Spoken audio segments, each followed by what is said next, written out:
Hello everyone. Today we are here to study our chapter 8 from class 11th English Hornbill book. This is the last chapter of this Hornbill book, Silk Road. The title of this chapter is Silk Road. Actually, this is written by Nick Middleton, and Nick Middleton has given this title Silk Road because this story is all about the writer, is going to Mount Kailash in Tibet.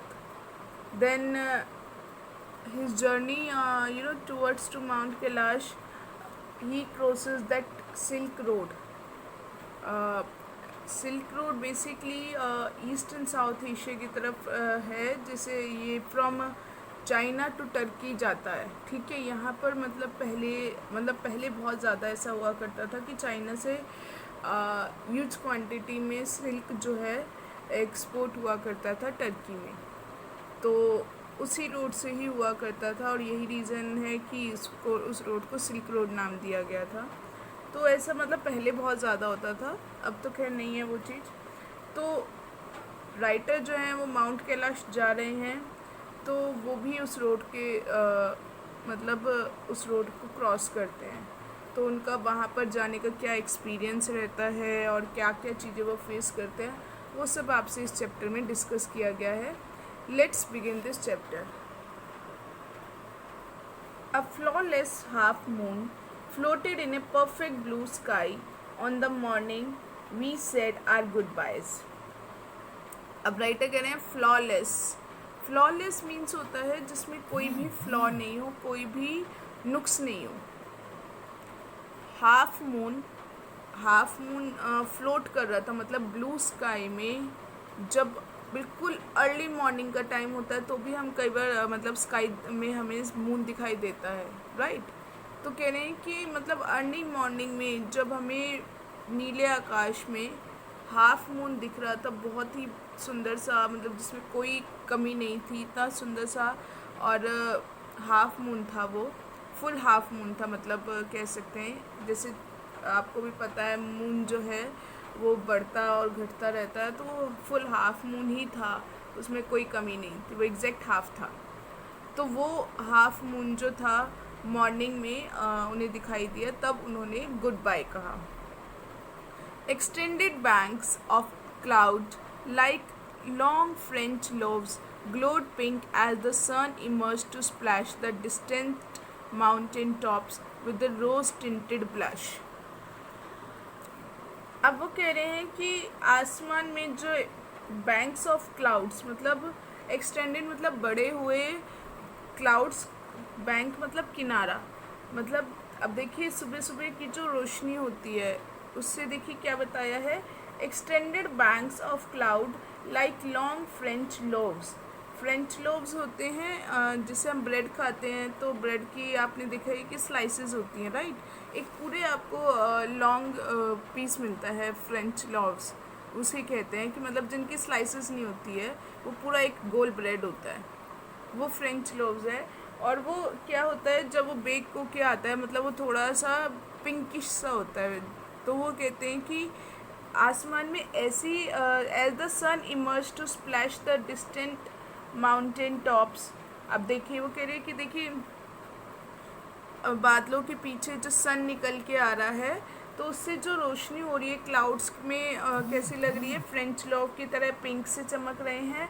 और ये रोशनी जब दूर के mountains top पर पड़ रही है, mountain की बिल्कुल टॉप पर जब ये सन की रोशनी पड़ रही है, तो वो कैसे लग रहे हैं, जैसे कि वो रोज़ की तरह, लाल, वो ब्लश कर रहे हैं, शर्मा रहे हैं. उनमें वो बिल्कुल उनकी जो माउंटेन की जो टॉप है वो रोज़ की तरह लाल हो रही है. Now that we were leaving Rawu, Lamo said she wanted to give me a farewell present. अब ऑथर कहते हैं कि जब हम वहाँ से निकल रहे थे, कहाँ से निकल रहे थे, Rawu is the name of the place. तो कहते हैं जब हम रावू से निकल रहे थे तो एक यहाँ पर एक कैरेक्टर आया है जिसका नाम है लामो. तो लामो उनसे कहती है कि वो जाने से पहले उन्हें एक प्रेजेंट देना चाहती है. One evening I had told her through Daniel that I was heading toward Mount Kailash to complete the Kora. एक बार मतलब डैनियल ने उसे बताया था, मैंने मतलब ऑथर कहते हैं डैनियल को बताया था, तो डैनियल ने उन्हें बताया कि मैं जो हूँ ऑथर जो है वो कहाँ जा रहे हैं, माउंट कैलाश की तरफ जा रहे हैं। वहाँ क्यों जा रहे हैं? टू कंप्लीट द कोरा। कोरा एक रिचुअल होता है, जैसे हम लोगों के यहाँ पर आपने देखा होगा कि जैसे गोवर्धन पर्वत के जाते हैं परिक्रमा करने, तो ऐसे ही माउंट कैलाश पे भी वहाँ पर परिक्रमा वगैरह करने जाते हैं ये लोग, तो उसको कोरा बोलते हैं। तो एक रिचुअल है वहाँ का, तो वो कोरा कंप्लीट करने जा रहे हैं। And she had said that I ought to get some warmer clothes. अब क्योंकि वहाँ पर बहुत ज़्यादा ठंड होती है, हाइट पर है वो, तो लामो ने कहा कि मुझे जो है अपने साथ कुछ गर्म कपड़े रखने चाहिए। After ducking back in to her tent she emerged carrying one of the long sleeved sheep skin coats that all the men wore. Ducking back होता है going inside and then coming out, ठीक है। अब वो अपने tent के अंदर जाके बाहर आती है, और बाहर आके वो क्या लेकर आती है? एक लंबी बाजू का शीप की स्किन का बना हुआ कोट लेकर आती है, जिसे वहाँ पर ज़्यादातर लोग जो पहना करते थे। Satan sized me up as we clambered into the car. Oh yes, he declared, Darokba, sir. अब सेटन जो है राइटर के साथ ही है, उनका ड्राइवर है। तो सेटन साइज में अप मतलब ध्यान से देखना। तो जब हम क्लैम्बर होता है जब गाड़ी में चढ़ना, बहुत ही अजीब तरीके से चढ़ना।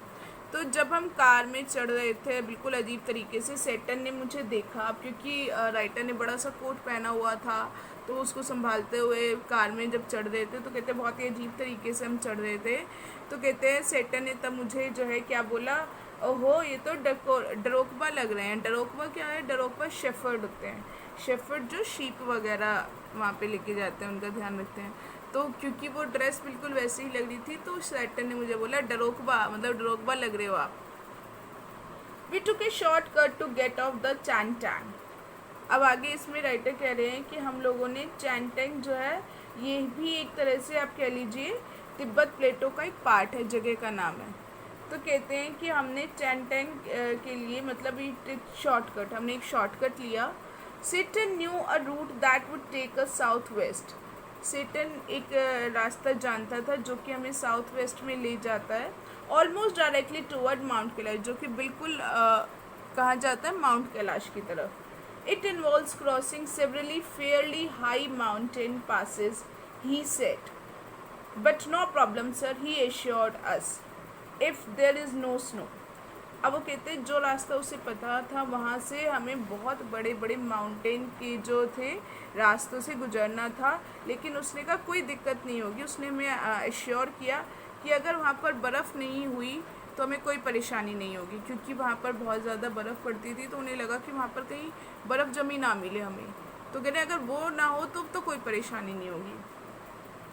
What was the likelihood of that? I asked. Not knowing, sir, until we get there. What was the likelihood of that? I asked means वो कह रहे कि मतलब बर्फ़ होने के कितने चांसेस हैं। अब वो कह रहा था ना कि बर्फ़ नहीं होगी तो कोई परेशानी नहीं होगी, तो उसने बोले बर्फ़ होने के कितने चांसेस हैं। अब सेटन कहता है ये नहीं पता, जब तक हम वहाँ नहीं जाएंगे पता नहीं। From the gently rolling hills of Ravu, the shortcut took us across vast open plains with nothing in them except a few gazelles that would look up from nibbling the arid pastures and frown before bounding away into the void. अब देखिए writer क्या कह रहे हैं, from the gently rolling hills of Rawu. Gently rolling hills होती है मतलब पहाड़ियाँ जो है मतलब वो ढलान वाली हैं, बिल्कुल एक आपको बिल्कुल पैनी मिलेंगी पहाड़ियाँ जो बिल्कुल स्ट्रेट नीचे आती हैं, एक होती है जो थोड़ी सी स्लोप बना होता है। तो वो कहते हैं जो ढलान वाली कम ढलान वाली जो पहाड़ियाँ थी, हम वहाँ से शॉर्टकट लेके ये जो थे हमें कहाँ लेकर आ गए थे, एक्रॉस। हमने बहुत सारे प्लेन जो मैदान थे उनको क्रॉस किया, और फिर हमने क्या किया, एक few gazelles that would look up from nibbling the arid pastures and frown before bounding away into the void. अब उन्हें वहाँ पर प्लेन उन मैदानों को क्रॉस किया तो वहाँ पर उन्हें कोई नहीं दिखाई दे रहा था, सिवाय किस चीज़ के? गैजल्स। गैजल्स होते हैं अफ्रीकन और एशियन एनिमल है जो कि डियर की तरह लगता है। तो कहते हैं हमें वहाँ पर कुछ डियर दिखाई दिए जो कि क्या कर रहे थे? निबलिंग। निबलिंग क्या होता है? मतलब बहुत ही आराम से वो चबा रहे थे एरिड ड्राई पेस्चर्स ग्रास। तो वो लोग जो वहाँ पर गैजल्स थे, डियर की तरह जो दिखने वाला एनिमल था, वो वहाँ पर बहुत ही जेंटली, बहुत ही आराम से जो था सूखी घास खा रहे थे। And frown before bounding away into the void. Bounding मतलब जंप करना, फ्रॉन मतलब भागकर छुप जाना, एंड वॉइड मतलब एम्प्टी। अब यहाँ पर क्या कह रहे हैं कि और जब उनके पास मतलब व्हीकल कोई आने लगता है तो वो क्या करते हैं? भागकर जो है छुप जाते। इससे पहले कोई जंप करके आए, वो जो खुले मैदान में जाकर बिल्कुल कोई नहीं है वहाँ पर जाकर छुप जाते। Further on, where the plains became more stony than grassy, a great herd of wild ass came into view. अब कहते हैं आगे जहाँ पर मतलब बिल्कुल मैदान प्लेन आ रहा था, वेयर प्लेन्स बिकम, जब अभी तक तो वो प्लेन रास्ते से आ रहे थे, अब क्या हो गया था? वो रास्ता मोर स्टोनी, स्टोनी मतलब पथरीला इलाका हो गया था, देन ग्रासी, ग्रास नहीं थी उस रास्ते पे, थोड़ा पथरीला रास्ता था। A great heard of wild ass, एक बिल्कुल जो जंगली एस होते हैं उनका जो है एक झुंड उन्हें दिखाई दिया उनकी तरफ आता हुआ। Seton told us we were approaching them long before they appeared. अब सेटन कहता है वो काफ़ी देर इससे, अभी तो वो हमें दिखने अब शुरू हुए हैं, लेकिन सेटन कह रहा था वो काफ़ी देर पहले से ही हमारी तरफ आ रहे थे। Kiang, he said pointed toward a far of Pal of dust. अब दूर से जो उन्हें फार ऑफ मतलब क्या है? पाल ऑफ डस्ट क्या है? हवा में मतलब जो मिट्टी उड़ती है, जैसे किसी के दौड़ने से मिट्टी उड़ती है। तो अब जो वहाँ पर वाइल्ड एस थे वो दौड़ते हुए आ रहे थे, तो उनका क्या नाम बताया सेटन ने? क्यांग। तो वो कहते हैं कि वो उधर मिट्टी की तरफ इशारा करता हुआ कहते हैं क्यांग, मतलब ये क्यांग जो है वाइल्ड एस जो है ये आ रहे हैं। When we drew near, I could see the herd galloping en mass, wheeling and turning in tight formation as if they were practicing maneuvers in some predetermined course. अब आगे writer कहते हैं कि मैं देख सकता था हर्ड गैलोपिंग, हर्ड मतलब ग्रुप, गैलोपिंग मतलब बहुत तेज़ी से फास्ट रनिंग कर रहे हैं, एंड मास मतलब टुगेदर, मतलब वो देख सकते थे कि एक साथ पूरा ग्रुप जो है बहुत तेज़ी से रन कर रहा है। Wheeling and turning in tight formation as a practice, और एक साथ वो लोग जो है घूम रहे हैं, एक साथ वो टर्न ले रहे हैं, ऐसे लग रहा था मानो कि वो मैनोवर्स होता है मिलिट्री की प्रैक्टिस कर रहे हो। ऐसे लग रहा है कि वो सब लोगों ने मतलब पहले से ही प्री डिटरमाइंड कोर्स है, पहले से उनको पता है कि हमें ये करना है, तो वो सारे बिल्कुल ऐसे पोजीशन में चल रहे थे जैसे कि मिलिट्री की प्रैक्टिस होती है ना, सब एक ही पोजीशन में टर्न लेते हैं, एक ही पोजीशन में चलते हैं। तो वो जो ग्रुप था वाइल्ड एस का वो भी बिल्कुल वैसे ही चल रहा था। Plumes of dust billowed in the crisp clean air. अब प्लूम्स क्या होता है? जो ट्रेल बन जाता है, मतलब जो रास्ते में बर्फ़ रेत का जो रास्ता बन जाता है। और बिलोड मतलब क्या होता है? राइज अप, बिल्कुल ऊपर की तरह उठ रहा था जैसे कि वेव्स होती हैं। अब वो कहते हैं कि जो मिट्टी थी वो अपने रास्ते पर से मतलब ऐसे ऊपर की तरफ उठ रही थी जैसे कि क्रिस्प क्लीन एयर, मतलब अच्छी क्लीन एयर में वो क्या कर रही थी? रेंज डस्ट जो थी ऊपर की तरफ उड़ रही थी। जब कोई चीज़ मिट्टी पर बहुत ज़्यादा मतलब ग्रुप का ग्रुप चलता जा रहा है, दौड़ता जा रहा है, तो उससे जो क्या है हवा में जो है मिट्टी जो है उड़ रही थी। As hills started to push up once more from the rocky wilderness, we passed solitary darokbas tending their flocks. अब आगे देखिए राइटर जो है अपना रास्ते के एक्सपीरियंस बताते जा रहे हैं कि उन्हें क्या क्या दिखता जा रहा है। अब जब बड़े बड़े जो ये अभी ये क्या था, माउंटेन्स वगैरह का रास्ता था, हिल्स थी, वो ख़त्म हुई एक बार, तो फिर से क्या हुआ? रॉकी वाइल्डरनेस, फिर से वो पथरीले उस रास्ते पर आए। वी पास सॉलिटरी डरोकबाज, सॉलिटरी मतलब lonely, alone.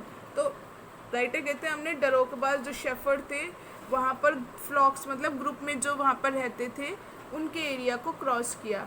Sometimes men, sometimes women, these well-wrapped figures would pause and stare at our car, occasionally waving as we passed. अब कहते कभी कभी कोई आदमी, कभी औरतें, ये पूरे अच्छे से वेल रैप्ड थे, अच्छे कपड़े पहन रखे थे, इन्होंने पूरी तरह से अपने आप को कवर किया हुआ था। ये लोग क्या करते थे, रुकते थे, हमारी कार को देखते थे और फिर कभी कभी जो है हम लोगों को वेव करते थे, बाय भी करते थे। When the track took us close to their animals, the sheep take evasive action, veering away from the speeding vehicle. अब वो कहते हैं कि जैसे ही हम इनके एनिमल की तरफ जा रहे थे, जो शीप थी, ये वैसे भी होता है बचाने के लिए, अपने आप को बचाने के लिए कि कहीं व्हीकल उनके ऊपर चढ़ ना जाए। वेयरिंग अवे होता है मतलब अपनी डायरेक्शन चेंज कर लेना फ्रॉम द स्पीडिंग व्हीकल्स। जो व्हीकल्स उनकी तरफ बढ़ रहा होता था तो जो शीप थी अपने आप को उससे बचाने के लिए एकदम से क्या कर लेती थी, दूर कर लेती थी, अपनी डायरेक्शन चेंज कर ली थी, व्हीकल के आगे ना आ जाए, अपने आप को बचाने के लिए। We passed Nomad's dark tent pitched in splendid isolation, usually with a huge black dog, a Tibetan Mastiff standing guard. अब आगे देखिए, राइटर बता रहे हैं कि हम लोगों ने क्या किया। नोमैड्स डार्क टेंट, नोमैड्स होते हैं वो जो एक जगह से दूसरी जगह घूमते रहते हैं, बेसिकली बंजारा वगैरह जिसे बोला जाता है। तो हम कहते हैं कि हमने बंजारों के जो वहाँ पर डार्क टेंट, उन्होंने अपने टेंट गाड़ रखे थे। स्प्लेंडेड आइसोलेशन मतलब दूर दूर तक वहाँ पर कोई नहीं था, ऐसे आइसोलेशन में उन बंजारों ने जहाँ पर अपने टेंट गाड़ रखे थे, हमने वहाँ से हमने गुजरे। Usually with a huge black dog, एक उनके पास क्या होता था, एक बहुत बड़ा सा डॉग होता था ब्लैक कलर का, जिसे क्या बोलते हैं, टिबेटन मैस्टिफ है, ये तिब्बत के होते थे, वो वहाँ पर खड़े रहते थे जैसे कि गार्ड हों। These beasts would cock their great big heads when they became aware of our approach and fix us in their sights. Cock their big heads, cock मतलब एक साइड अपनी स्लैंटिंग कर लेना, थोड़ा सा झुका कर देखना। तो कहते हैं कि अपने बड़े से सिर को वो थोड़ा सा झुका कर देखते, जब हम देखते कि हमारी गाड़ी उनकी तरफ आ रही है तो fix us in their side, वो बहुत ध्यान से हम लोगों को देखते। As we continue to draw closer, जैसे ही हम उनके पास जाते, they would explode into action, और बहुत तेज़ी से वो एक्शन में आ जाते। Speeding directly towards us like a bullet from a gun and nearly as fast, और वो इतनी तेज़ी से हमारी तरफ दौड़ते, बिल्कुल बंदूक की गोली की तरह बहुत तेज़ी से हमारी तरफ दौड़ कर आते। These shaggy monsters, blacker than the darkest night, usually wore bright red collars and barked furiously with massive jaws. Shaggy मतलब बहुत ज़्यादा जब बाल होते हैं जिनकी उस पर। मॉन्स्टर्स बोल रहे हैं यहाँ पर ऑथर को, मॉन्स्टर किसे बोला है, उन टिबेटन मैस्टिफ जो ब्लैक डॉग थे उन्हीं को, क्योंकि वो बहुत बड़े बड़े थे और उनकी स्किन पे बहुत ज़्यादा बाल थे, तो बहुत ऐसे ही मॉन्स्टर की तरह लग रहे थे। तो राइटर ने उनका मॉन्स्टर बोला, और वो कह रहे हैं कि वो इतने काले थे कि रात में बिल्कुल अंधेरी रात जो काली होती है उससे भी ज़्यादा काले थे।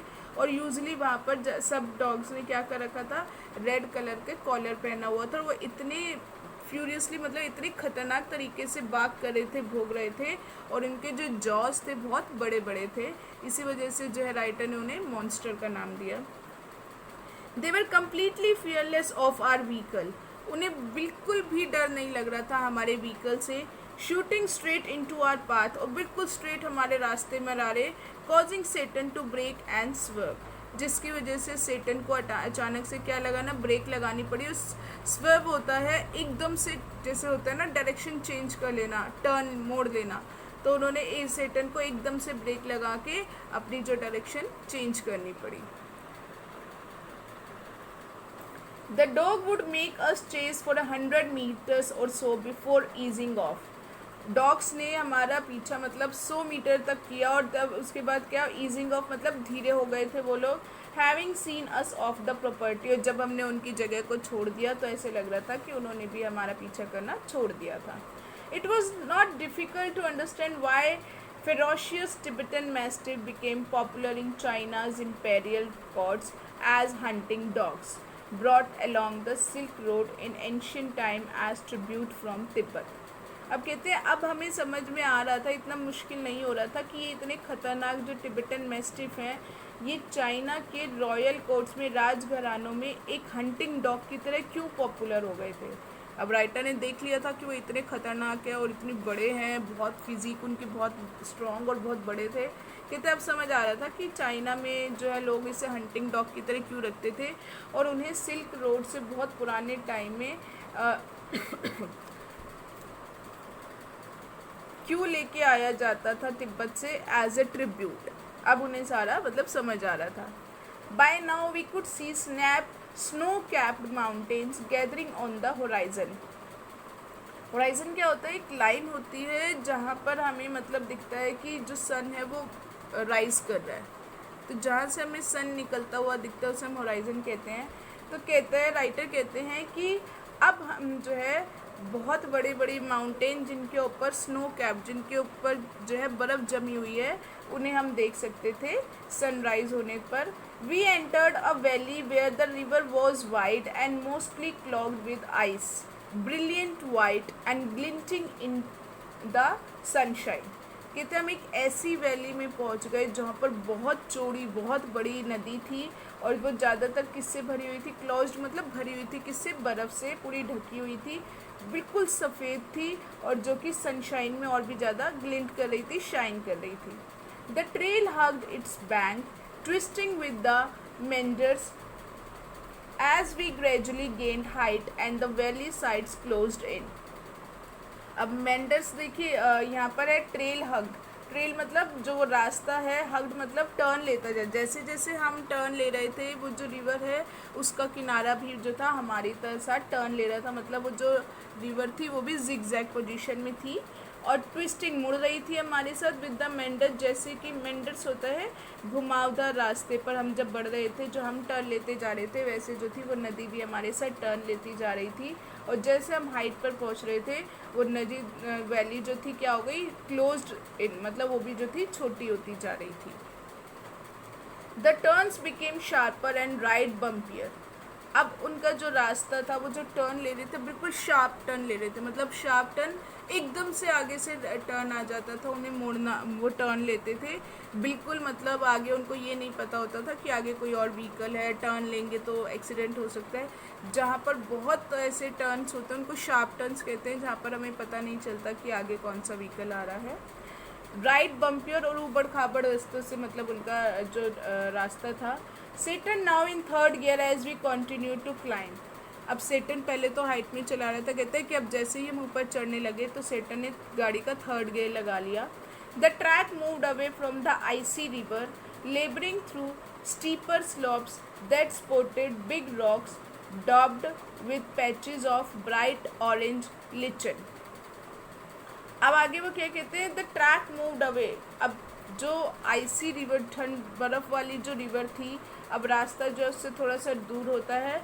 लेबरिंग थ्रू स्टीपर स्लोप्स, और वो कहाँ जा रहा है, बिल्कुल स्टीप स्लोप पे जा रहा है। स्टीप स्लोप्स होते हैं बिल्कुल एकदम से जो अच्छी मतलब स्लोप नहीं बन रहा है, बहुत बिल्कुल शार्प ढलान है वहाँ पर, जैसे वी शेप की होती है माउंटेन्स होती है।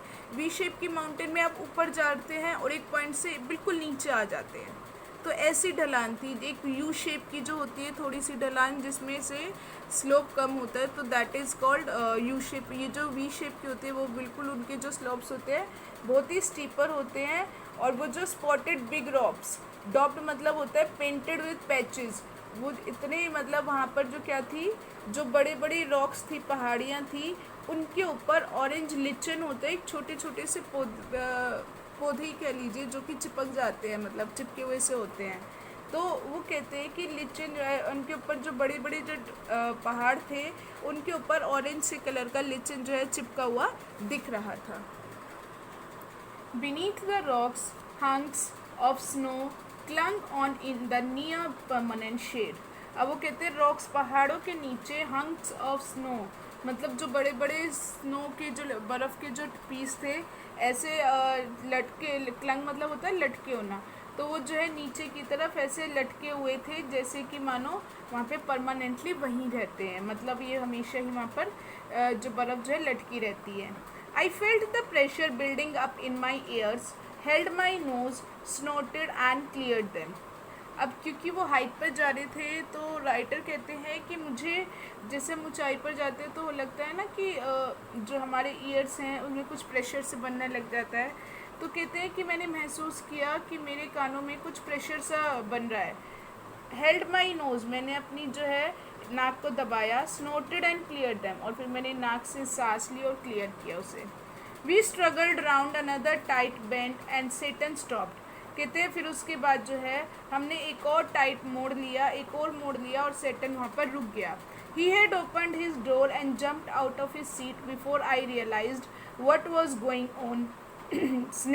Snow, said Daniel as he too excited the vehicle, letting in a breath of cold air as he did so. अब राइटर कहते हैं कि जब सेटन रुक गया तो उसने क्या किया, उसने दरवाज़ा खोला और वो जो है अपनी सीट से जंप करके बाहर गया। इससे पहले कि मैं रियलाइज़ करता कि क्या हो रहा है, डैनियल ने भी जो था बहुत ही एक्साइटेड होकर वो गाड़ी से नीचे उतरा और उसने बोला स्नो, बर्फ़ है यहाँ पर, और वो जो है वहाँ पर ठंडी हवा में सांस लेने लग गया। A swath of white stuff lay across the track in front of us. स्वाथ मतलब होता है लॉन्ग एरिया, बहुत बड़ा एरिया जो था जिस पे सिर्फ और सिर्फ क्या थी, बर्फ़ दिख रही थी जो हमारे सामने था। Stretching for maybe 15 metres, जो कि लग रहा था 15 मीटर जितना वो बड़ा रास्ता होगा। Before it petered out and the dirt trail reappeared, मतलब जहाँ से ये रास्ता ख़त्म होता, मतलब लग रहा था पेटर्ड आउट मतलब ख़त्म होना, कम से कम 15 मीटर का ऐसा रास्ता था उससे पहले, ख़त्म होने से पहले, मतलब जहाँ से डर्ट ट्रेल रीअपियर्ड, मिट्टी वाला जो रास्ता है दोबारा से हमें दिखने लगता, उससे पहले क्या था, स्नोई रास्ता था बहुत ज़्यादा। The snow continued on either side of us, बर्फ़ हमारे दोनों तरफ थी। Smoothing the abrupt bank on upslope side, अब क्या होता है एब्रप्ट मतलब उबड़ खाबड़, अपलोड स्काई मतलब पहाड़ी वाला जो रास्ता था। अब उनके जो किनारे थे वो बिल्कुल उबड़ खाबड़ से थे और उनके ऊपर की तरफ जाने वाली पहाड़ी थी साइड में। The bank was too steep for our vehicle to scale, अब उनका जो बर्फ़ का जो किनारा था वो भी इतना स्टीप था कि हमारे व्हीकल जो है, स्केल मतलब होता है क्लाइंब करना, तो वो भी बड़ा मुश्किल हो रहा था हमारे व्हीकल को वहाँ से क्लाइंब करना, चढ़ना। ठीक है, आगे देखिए वो क्या कह रहे हैं कि so there was no way round the snow patch. I joined Daniel as Saturn stepped onto the encrusted snow and began to slither and slide forward, stamping his foot from time to time to ascertain how sturdy it was. अब आगे देखिए author क्या कह रहे हैं कि वहाँ पर बहुत ज़्यादा जो स्टीप होता जा रहा था, वहाँ की जो माउंटेन्स थी उस पर चढ़ना मुश्किल हो रहा था, और वो कहते हैं कि हर जगह जो बर्फ़ के पैच थे कहीं जाने का रास्ता दिखाई नहीं दे रहा था। मैंने डैनियल को ज्वाइन किया, डैनियल के साथ मैं नीचे उतरा, सेटन जहाँ पर बाहर था, और वो इंक्रस्टेड क्या कर रहा था, इंक्रस्टेड होता है हार्ड, बिल्कुल पपड़ी की तरह जो बर्फ़ जम जाती है, उसको देख रहा था। बिगिन टू स्लिथर, स्लिथर मतलब होता है फिसलते हुए चलना, और वो फिसलते हुए वहाँ पर स्लाइड करते हुए आगे बढ़ रहा था। स्टैम्पिंग हिज फुट, स्टैम्पिंग का मतलब हिट करना, और अपने पैरों से वो साथ साथ हिट किए जा रहा था, ये चेक करने के लिए how sturdy it was. How sturdy मतलब हाउ स्ट्रॉन्ग, कितनी सख्त है ये, मतलब उस ये चेक कर रहा था बर्फ़ से कि भाई हमारा व्हीकल इस पर चल सकता है, नहीं तो वो बिल्कुल फिसलते हुए जो है स्लिथरी होकर आगे बढ़ते हुए वो ये चेक कर रहा था। I looked at my wrist watch, we were at 5210 metres above sea level. अब कुछ आपने देखा होगा रिस्ट वॉच आती है जो बहुत ही मतलब हाईटेक होती है, जिसमें पता चल जाता है कि हम कितना चल पड़े हैं, कितना चल चुके हैं और कितनी हाइट पर पहुंच गए हैं। तो ऐसे ही राइटर की जो रिस्ट वॉच थी वो कहते हैं मैंने अपनी वॉच में देखा और मैंने देखा कि हम सी लेवल से 5210 मीटर्स ऊपर आ गए हैं। The snow did not look too deep to me, अब बर्फ़ मुझे इतनी डीप नहीं लग रही थी, but the danger was not it depths, Daniel said, so much as its icy top layer.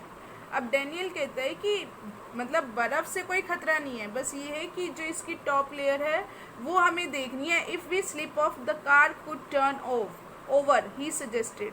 कहते हैं कि मतलब जो ऊपर ये आइसी लेयर है हमें ये देखना है, अगर इससे हम एक बार भी स्लिप कर गए तो हमारी जो गाड़ी है पूरी पलट सकती है। और उसने सजेस्ट किया as we saw Seton grab handfuls of dirt and fling them across the frozen surface, और हमने देखा कि जो सेटन है वो क्या कर रहा है, मिट्टी इकट्ठी कर रहा है अपने हाथ में और उन्हें जो है फ्रोजन सरफेस, जो जमा हुआ सरफेस है, उस पर फेंक रहा है. We both pitched in and we when the snow was spread with soil, Daniel and I stayed out of the vehicle to lighten Satan's load. अब वो कहते हैं कि हमने भी क्या करना शुरू कर दिया, वी बोथ पिच्ड, हमने हेल्प करी. जहाँ पर जो स्नो थी वो बहुत ही ज़्यादा, मतलब देख रहे थे, हमने स्नो को क्या किया, मिट्टी जो वहाँ थी हमने मिट्टी फैलाना शुरू कर दिया. ठीक है, और उससे क्या होगा, मिट्टी, मतलब उन्होंने क्या किया, अपने व्हीकल के वहाँ पर मिट्टी फैलाना शुरू कर दिया. जो टायर्स हैं उनके ऊपर मिट्टी लग जाए, ताकि मिट्टी लगने से क्या होगा कि वो जो बर्फ़ पर है वो स्लिप नहीं करेंगे. राइट. तो कह रहे हैं कि डैनियल और मैं जो थे बिल्कुल गाड़ी के बाहर ही रहे, ताकि जो कार है उसका वेट कम हो, लोड कम हो और सैटर्न को ईजिली वहाँ से निकालने में प्रॉब्लम ना हो. He backed up and drove toward the dirty snow, eased the car onto its icy surface and slowly drove its length without apparent difficulty. अब वो वापस से गाड़ी में चढ़ा और उसने जो डर्टी मिट्टी वाली जो स्नो थी उसके ऊपर ड्राइव करी. Eased the car, ease the मतलब होता है स्लो ड्राइव करना. इन आईसी पे जो रास्ता था, बर्फ़ वाला रास्ता, उस पर बहुत धीरे धीरे ड्राइव करी और slowly drove its length without, और बिना मुश्किल के उसने जो था ये रास्ता कवर कर लिया था. 10 minutes later, we stopped at another blockage. Not good, sir, Saturn announced as he jumped out again to survey the scene.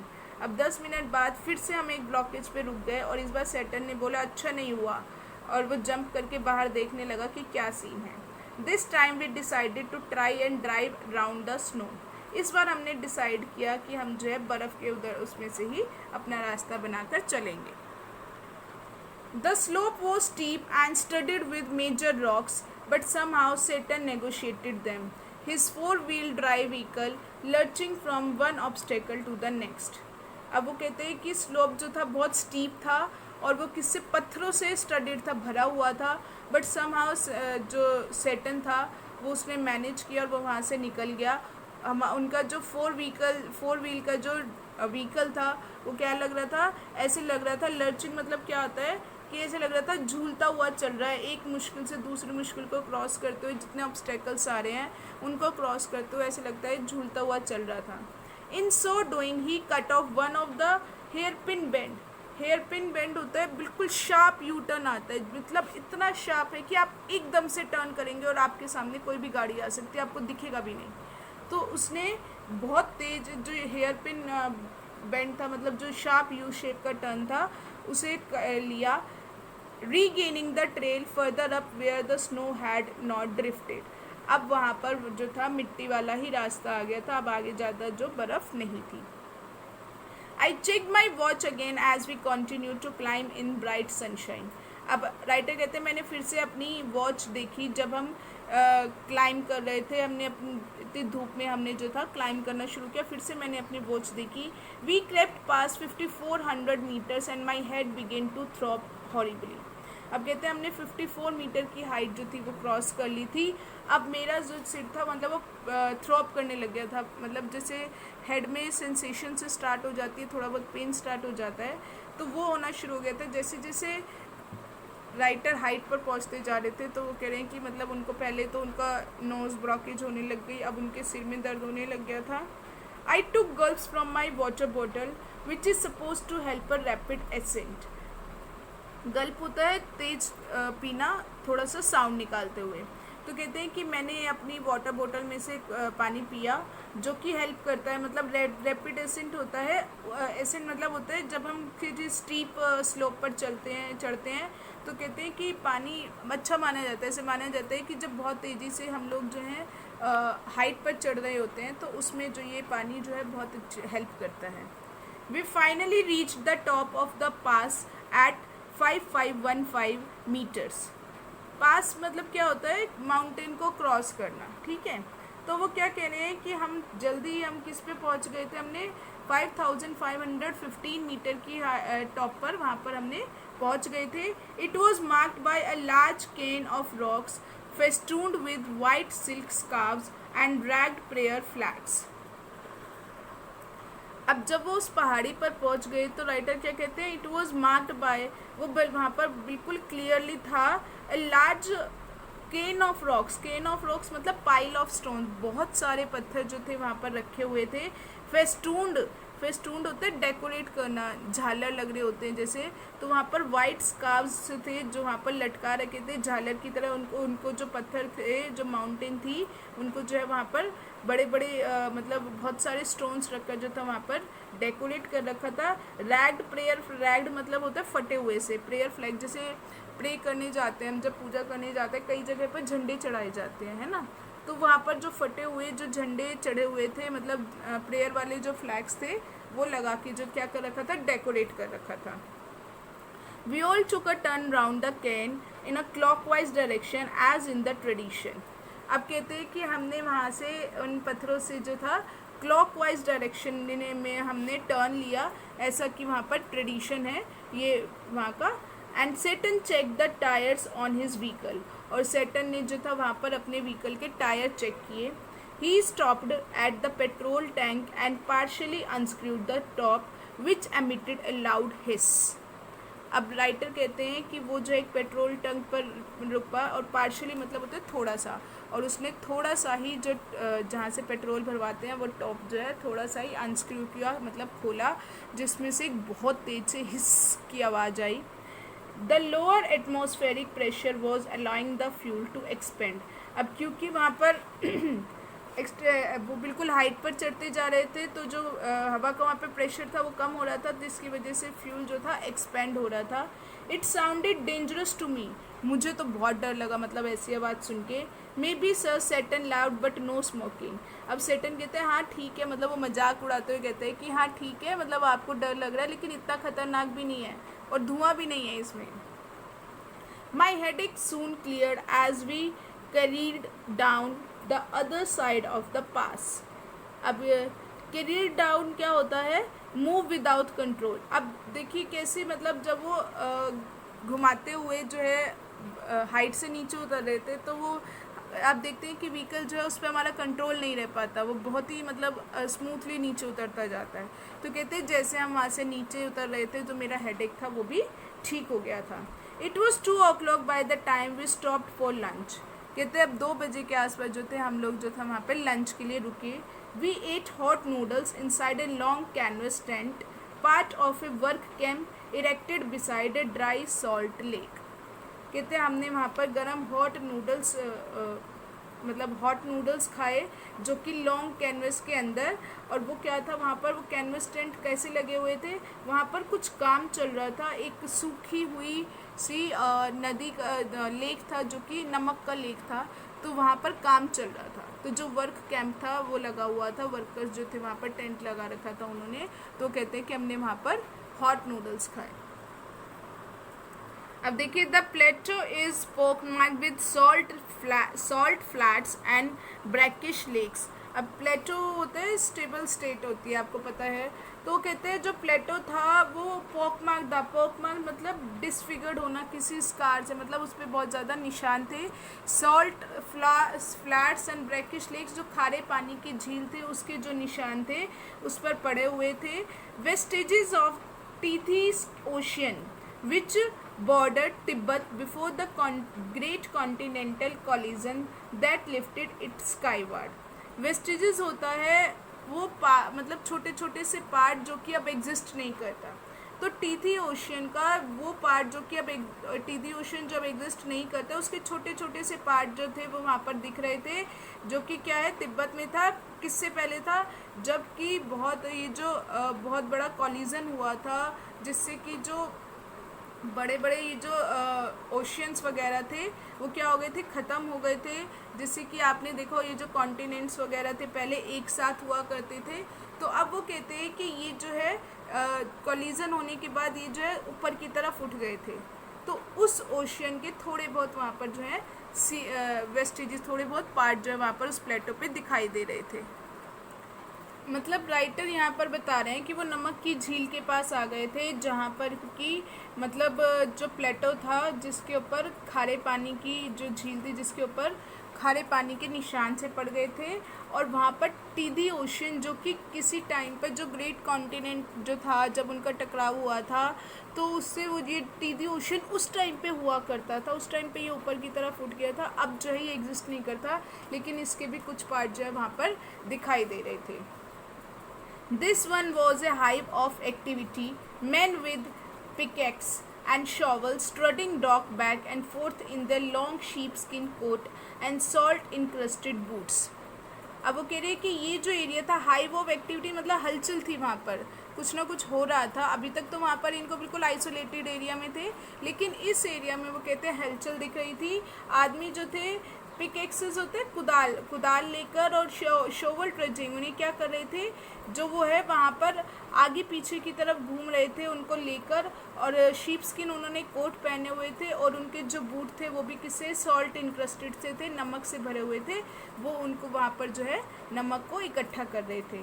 All wore sunglasses against the glare as a steady stream of blue trucks emerged from the blindingly white lake laden with piles of salt. अब क्या कह रहे हैं writer, कहते हैं कि उन सब ने सन ग्लासेस पहने हुए थे, क्योंकि जब बहुत तेज़ स्टेडी स्ट्रीम, मतलब बहुत तेज़ सनशाइन जो थी उस बर्फ़ पर पड़ रही थी, उससे जो चमक हो रही थी उससे बचने के लिए उन्होंने क्या किए हुए थे, सन ग्लासेस पहने हुए थे। और वहाँ पर जो ब्लू कलर के ट्रक थे, बिल्कुल ब्लाइंडिंगली, मतलब होता है इतनी ज़्यादा तेज़ चमक थी कि मतलब कुछ दिखाई ना दे। तो वहाँ पर लाइन से जो थे ट्रक लदे हुए थे जिनके ऊपर सॉल्ट था, नमक लदा हुआ था, और वो इतना ज़्यादा चमक रहा था, इतनी ज़्यादा चमक थी। तो वो कह रहे हैं कि उससे बचने के लिए वहाँ पर उन्होंने सन ग्लासेस पहने हुए थे।